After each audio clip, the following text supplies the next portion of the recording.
శ్రీ గురుభ్యో నమ.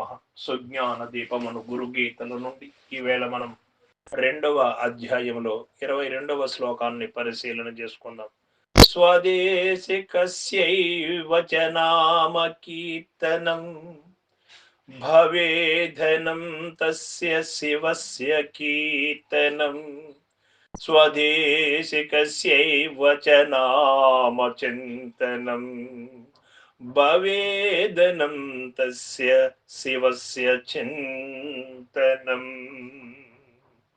ఓ పార్వతి, జనుడు బ్రహ్మ జ్ఞానోపదేశము చేసిన గురువు యొక్క నామమును స్తోత్రము చేయుటయే అంతము లేని పరమశివుని యొక్క నామస్తుతియగును.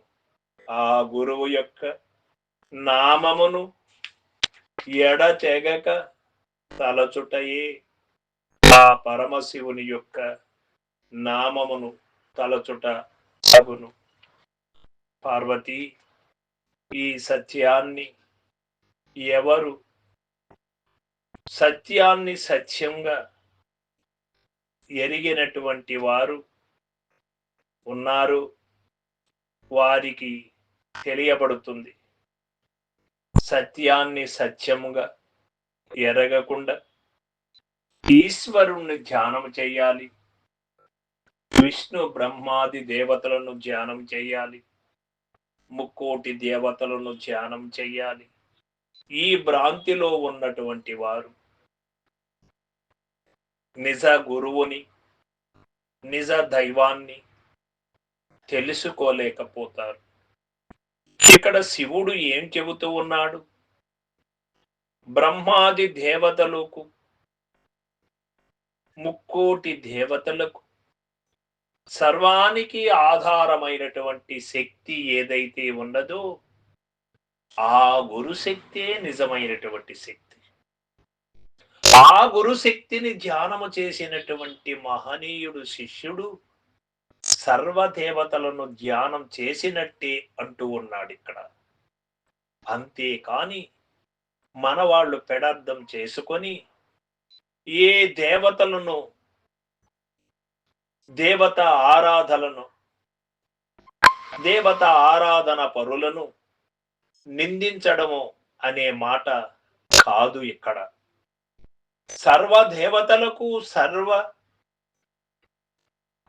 సృష్టికి ఆధారమైనటువంటి గురుశక్తి అనేది ఒకటి ఉన్నది. ఆ గురుశక్తి మానవుడి యొక్క మనుగడకు, మానవుడి యొక్క అజ్ఞానాన్ని తొలగించుటకు, మానవుణ్ణి మాధవుడుగా పరిణితి చెందేటువంటి స్థితికి, మాధవ మర్మాన్ని తెలియచేసేటువంటి స్థితి అన్నీ కూడా ఆ గురుశక్తి, రెండోది కాదు అని చెప్తూ ఉన్నాడు ఇక్కడ. ఈ సత్యాన్ని తెలిసినటువంటి వాడు గురు శక్తిని ధ్యానము చేస్తే, ఆ గురుశక్తిని ధ్యానం చేసినప్పుడు సర్వదేవతలను కూడా ధ్యానం చేసినట్టే అవుతుంది. సర్వ అఖండములుగా ఉన్నటువంటి ఎరుక రూపములో ఉన్నటువంటి ఈ శవలిత బ్రహ్మాన్ని కూడా తెలుసుకున్నట్టు అవుతుంది. ఆ గురు శక్తిని అనునిత్యము ఎల్లవేళల యందు ధ్యానించి స్తోత్రము చేసి భజించేటువంటి వాడు పార్వతి అని చెబుతూ ఉన్నాడు ఈశ్వరుడు.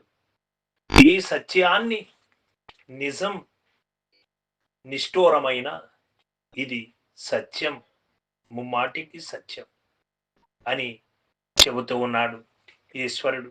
సర్వం సద్గురు పాదార్పణమస్తు. జై గురుదేవ.